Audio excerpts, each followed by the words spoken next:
Tapi tiba-tiba orang itu dituntun sama Allah bisa takwa.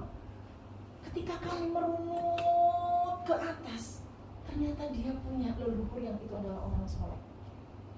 Dan bisa jadi doa dan amal soleh leluhurnya itulah yang menjadi warisan berharga turun kepada anaknya.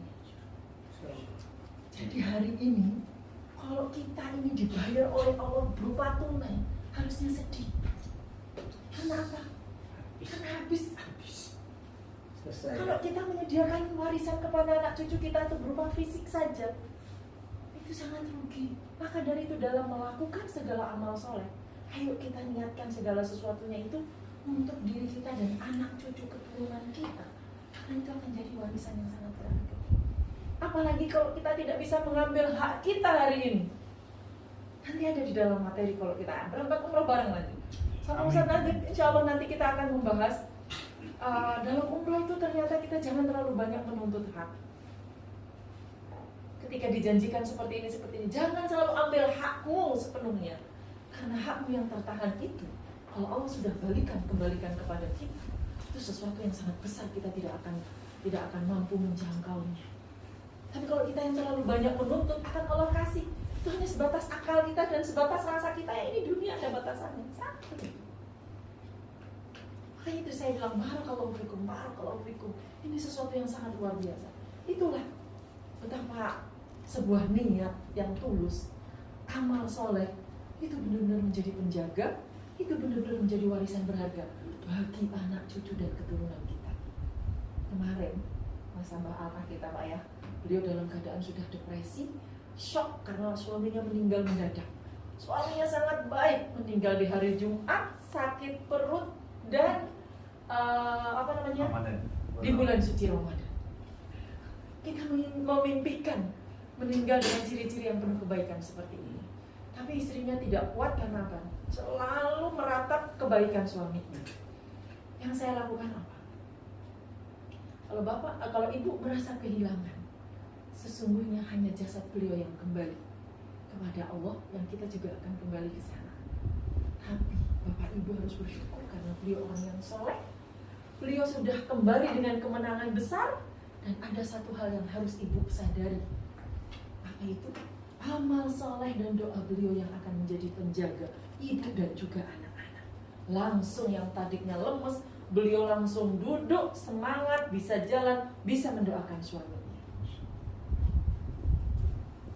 Mau bayar berapa? Kami tidak akan mampu membayar ketulusan, kesungguhan, perjuangan Bapak Ibu di dalam menciarkan program Tanas ini. Karena ini adalah dakwah. Dan inilah yang akan menjadi warisan buat anak cucu kita. Anak cucu keturunan kita yang mana?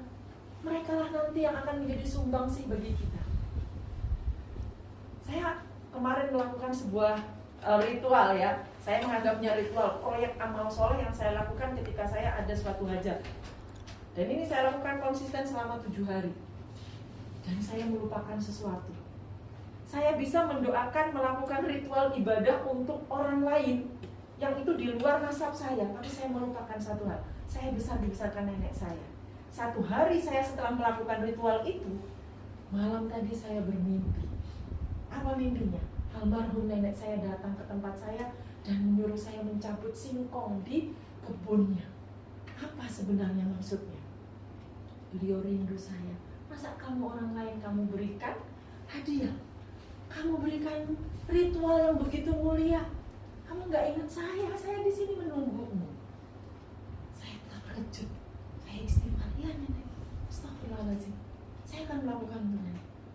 Dia akan hadir dalam mimpi. Kenapa? Karena dia menanti doa dan amal soleh kita.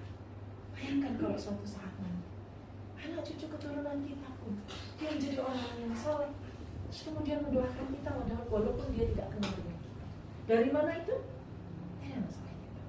Kalau ini dalam sejarahnya di dalam Al-Quran, itu adalah kisahnya Nabi Khidir dengan Nabi Musa.